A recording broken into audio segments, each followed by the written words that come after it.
Boa tarde, amigos e membros da classe Ciência e Defesa da Fé. Sejam bem-vindos à nossa série de estudos, quando já estamos tratando do tema a oposição ao cristianismo e a defesa da fé. Vamos ler aqui o nosso texto. 1 Pedro 3,15 diz assim: Antes santificai a Cristo como Senhor em vossos corações, estando sempre preparados para responder a todo aquele que vos pedir razão da esperança que há em vós. Fazendo-o, todavia, com mansidão e temor, com boa consciência, de modo que naquilo em que falam contra vós outros, fiquem envergonhados os que difamam o vosso bom procedimento em Cristo. Muito bem, aí está o nosso capítulo de hoje, cujo título é Justino Mártir e a defesa da fé no segundo século. Muito bem, vamos então orar. Somos agradecidos, Senhor, por mais este momento de estudo da Tua Palavra. Rogamos-te que nos auxilies na tarefa de apresentar este importante assunto e que todos aqueles que estão participando desta classe virtual possam assimilar o conteúdo deste estudo, visando aprender mais e mais da Tua Palavra, para responder com sabedoria à razão da fé que depositam em Ti. Oramos no santo nome de Jesus. Amém. Muito bem, aí está então o título do nosso capítulo de hoje, e o texto a seguir é o que servirá de base para esse estudo. João capítulo 1, versículos de 1 até o 3. Ou seja, no princípio era o Verbo, e o Verbo estava com Deus, e o Verbo era Deus. Ele estava no princípio com Deus, todas as coisas foram feitas por ele, e sem ele, nada do que foi feito se fez. Vocês estão observando que nós estamos apresentando apenas o nosso slide na forma maior, aqui no PowerPoint, e não estamos colocando aqui a nossa webcam. E, enfim, vocês não estão vendo aí a minha fotografia, não é isso? É porque houve agora, na hora da gravação, um problema com a câmera aqui, e ela está como se estivesse desativada, bloqueada, e eu então não consegui gerar a imagem. Então, vou deixar apenas com os slides da forma que estão aparecendo aí. Tá ok? Então, vamos continuar. Nas questões que precisaremos tratar nesta nova série de estudos sobre a defesa da fé, nós veremos que a filosofia e a apologética, elas ocupam um lugar de destaque, tá? Muito importante. Os grandes apologistas que viveram antes da Reforma Protestante foram fortemente influenciados pelos filósofos Platão e Aristóteles, que aparecem aqui, né? Embora os apologistas rejeitassem a teologia grega, eles argumentavam que os cristãos podiam legitimamente construir a sua filosofia mediante o uso de argumentos e categorias que se encontram nestes filósofos gregos. Tá?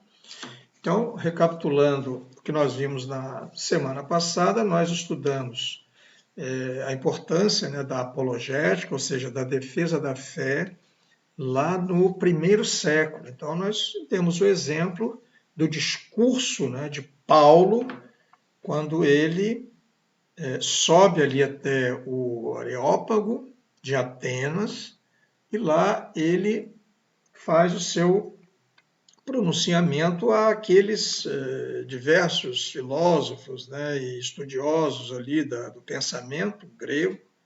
Ele então faz ali o seu discurso. E uma das coisas que eu quero lembrar aqui, que nos chamou a atenção, foi que ele falou com bastante evidência sobre o Deus da criação, tá? Relacionando o discurso dele desde o início da criação até mais à frente, lá no evento de Cristo e da ressurreição de Jesus. Ok? Então, isso foi lá no primeiro século. Agora, nós queremos abordar mais um apologista cristão, mas agora no segundo século. Tá?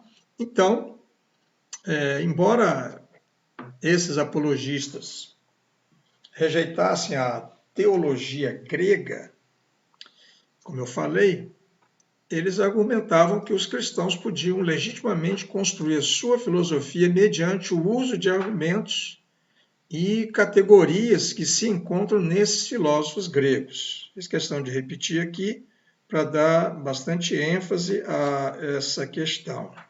Ok? Muito bem. Na era apostólica, os novos desafios que surgiram para a igreja primitiva, espalhada por todo o Império Romano, naturalmente, requereram uma apologética vigorosa. O gnosticismo, o paganismo, a cultura e filosofia helenística, ou seja, o mundo helênico, mundo, no caso aí de língua grega, né, se opuseram fortemente à igreja.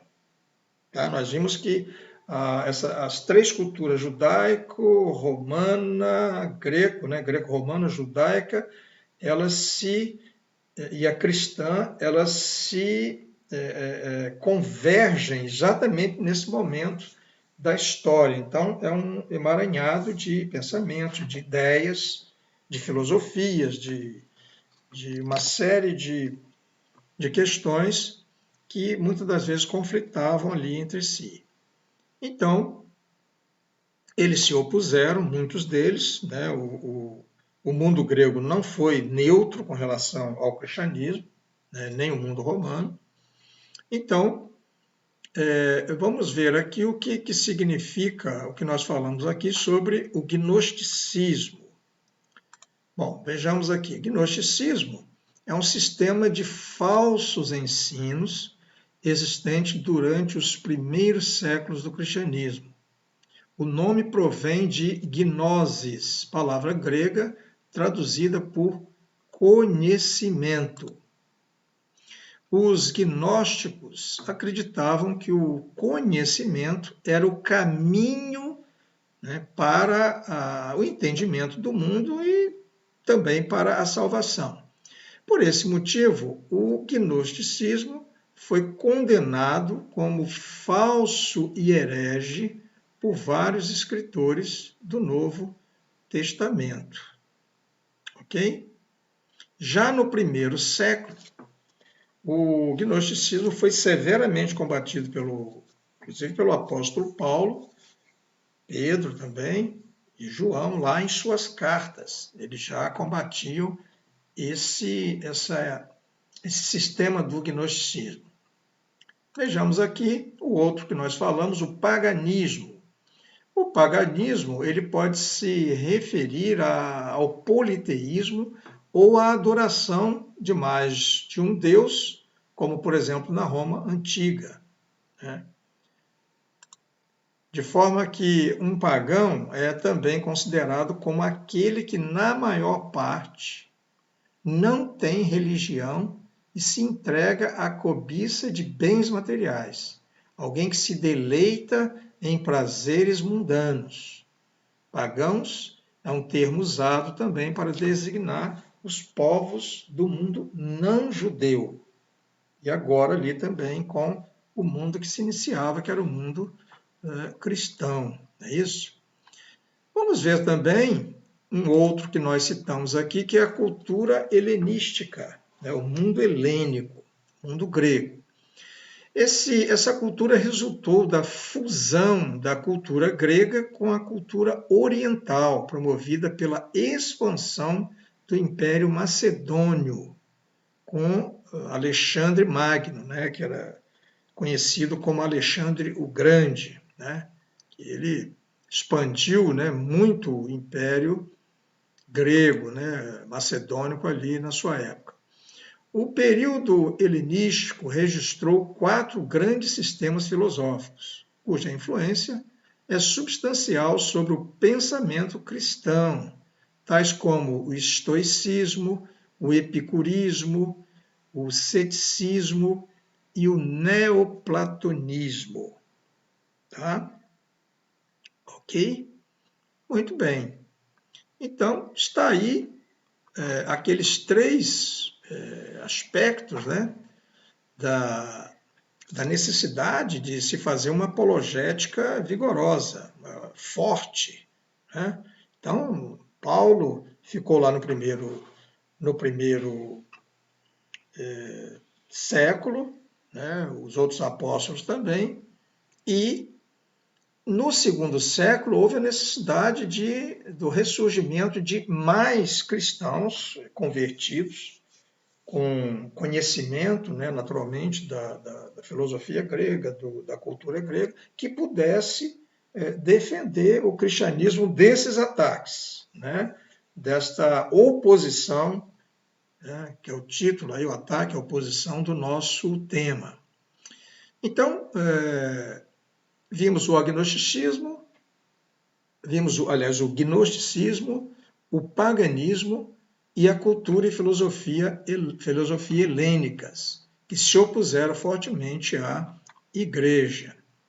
Muito bem, então, no segundo século, os apologistas tiveram que defender o cristianismo contra todos esses ataques, buscando conduzir novas pessoas a Cristo e, ao mesmo tempo, mostrando a superioridade da posição cristã. Então preste atenção, porque nós estamos fazendo um retrospecto lá do mundo antigo, porque nós queremos trazer até o mundo moderno e o mundo pós-moderno. Essa questão da oposição, do ataque ao cristianismo, da desconstrução do cristianismo. Então nós queremos trazer isso à tona. Então nós estamos puxando e vemos que lá atrás, estamos vendo que lá atrás também os primeiros cristãos já enfrentavam essa questão que a gente chama de apologética, né, que é a defesa da fé. Então, nós vamos ver aí no segundo século, talvez o maior vulto, né, chamado Justino Marte. Né, ele, entre os apologistas, né, do segundo século, ele é o mais importante. Ele foi um discípulo convertido do paganismo, ou seja, do platonismo, porque ele buscou, quando mais jovem, estudar a filosofia grega e com base em Platão. Por isso, platonismo, que nós colocamos aqui também como o paganismo. Quer dizer, ele foi convertido desse platonismo, paganismo, ao cristianismo. Tá? Então, Justino ele usou as profecias messiânicas do Antigo Testamento para provar, por exemplo, que Jesus era o Messias. Olha que coisa interessante. Em sua defesa, né, da fé, ele apelou para a tolerância civil ao cristianismo, porque havia muita perseguição. A gente não está falando aqui agora, nesse momento, de perseguição. Em algum momento mais à frente, porque o leque do nosso tema agora ele é muito amplo. Então, não estamos falando aqui especificamente da perseguição, mas ela já existia ali, essa perseguição. Então, ele apelava para a tolerância civil ao cristianismo, né? E defendeu o cristianismo como uma verdadeira filosofia, ou seja, ele queria mostrar para o mundo greco-romano que o cristianismo ele era também possível de se tornar um sistema filosófico, ou seja, algo que pudesse ser considerado por esse mundo, né, por esse mundo pensante. Para mostrar que o cristianismo deveria ser tolerado, ele refutou erros e boatos da época. Por exemplo, que os cristãos eram ateus e comiam carne e sangue humanos. Veja só a narrativa na época, né? Hoje nós vemos tantas narrativas, né? De arrepiar os cabelos, mas lá também tinha também certas narrativas. E ele apresentou, então, o cristianismo como uma religião moralmente superior às demais. Para isso, ele teve que usar todo o seu conhecimento, a sua bagagem intelectual, para contrapor as demais filosofias. Para fundamentar seu argumento de que o cristianismo era realmente a verdadeira filosofia, Justino fez a primeira tentativa da história pós-bíblica de conciliar a fé cristã com a razão, relacionando o conceito grego do logos com o verbo divino Cristo, no Evangelho de João. Então nós vamos recordar aqui, olha aí como é que está, a nossa câmera está terrível, olha aí, vocês não conseguem enxergar nada, nem eu, só aqui mesmo, ó. Fica melhor aqui no PowerPoint aqui, que dá uma imagem maior. Então, esse texto que nós vamos colocar aqui agora é o mesmo que nós vimos lá atrás. Eu coloquei lá no início como base e por isso estou mostrando aqui que ele nos serve aqui nesse momento, porque Justino fez referência a esse texto aqui de João, capítulo 1, versículos de 1 a 3, que diz assim: no princípio era o verbo estava com Deus e o verbo era Deus. Ele estava no princípio com Deus, todas as coisas foram feitas por ele, sem ele nada do que foi feito se fez. Então, ele defendeu que o cristianismo era superior ao platonismo, ou seja, ele está falando aqui, né? Ele está falando aqui sobre o conceito grego do logos, que João usou ali, né? Porque no princípio era o verbo, ou seja, era a palavra, né? Era o logos, ou seja, a palavra, o verbo, e esse verbo estava com Deus e era Deus. Então, por isso, ele fez essa comparação, essa analogia, para defender ali essa ideia. Então, ele defendeu que o cristianismo era superior ao platonismo e ele argumentava de forma consistente, de acordo com a visão totalmente cristã,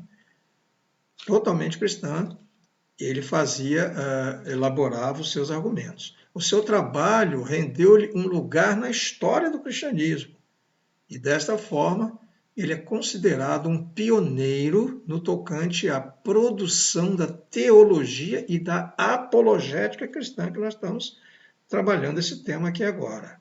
Então, ele não é novo, ele já é bem antigo.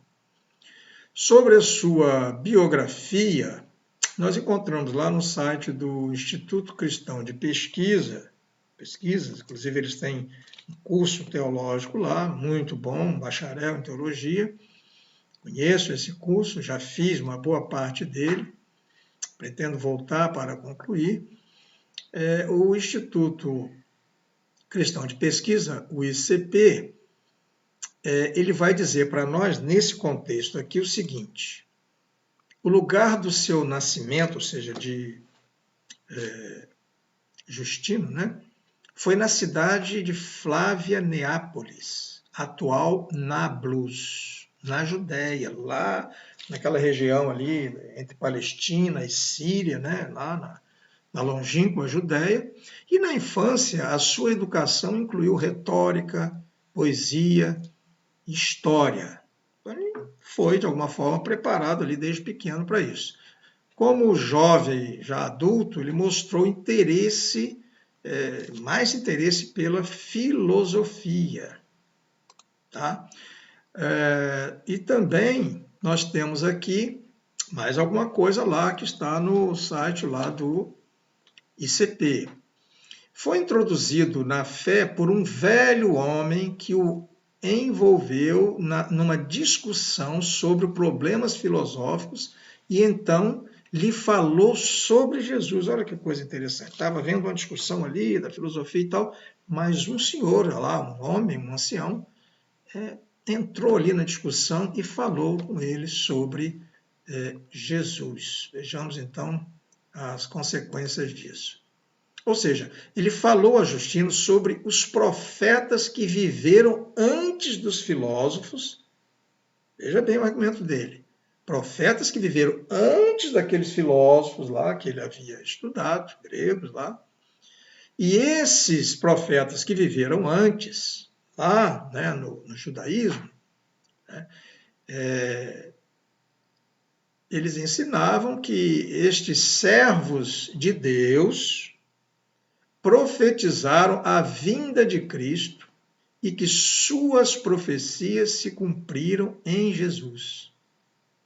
Então, o que ele fez? Ele falou a Justino sobre esses profetas que viveram antes dos filósofos, todos lá gregos, ensinando que esses servos de Deus profetizaram a vinda de Cristo e que suas profecias se cumpriram em Jesus. Olha que coisa interessante e importante, de conhecermos esses argumentos para convencermos, para darmos digamos assim, um empurrão, um primeiro passo para que o Espírito Santo possa agir ali na vida daquela pessoa, transformando ali a sua alma.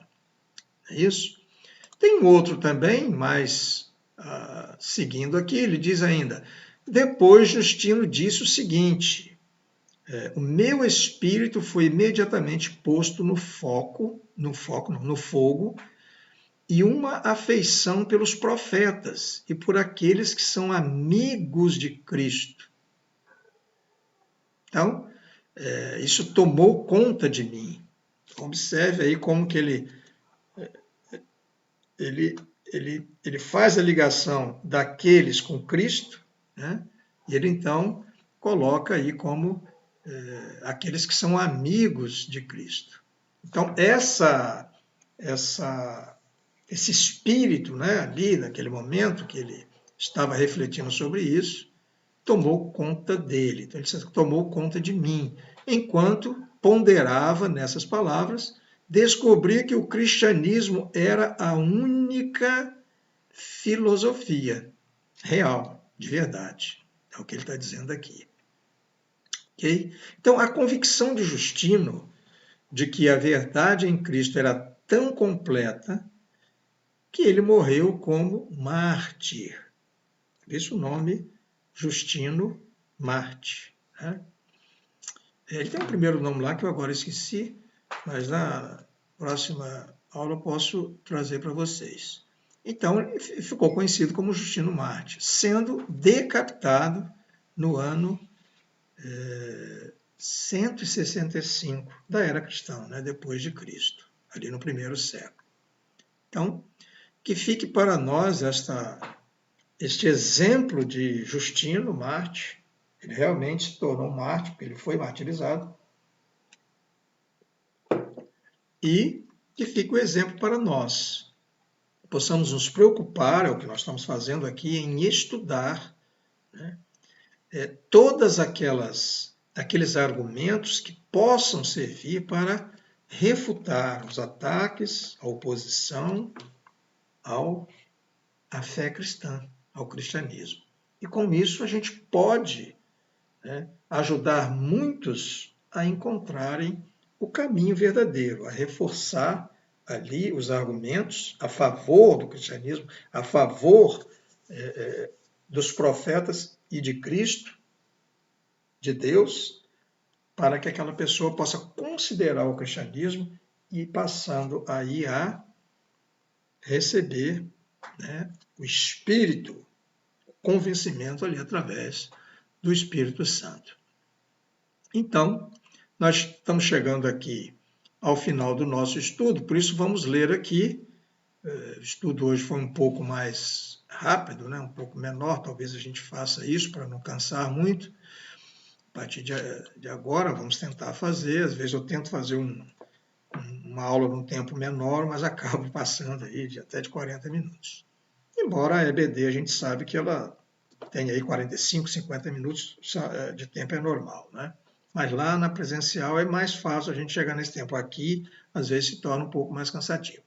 Então, 2 Coríntios 10, 4, 5 diz assim, é um texto que nós já conhecemos bastante, que gostamos, porque as armas da nossa milícia não são carnais, e sim poderosas em Deus para destruir fortalezas, anulando nós sofismas e toda altivez que se levante contra o conhecimento de Deus e levando cativo todo pensamento à obediência de Cristo.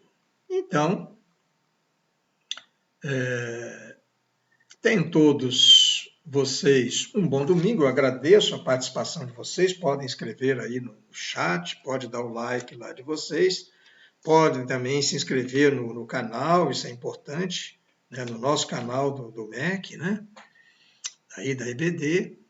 Então, desejo a todos um bom domingo ainda, né, pela frente.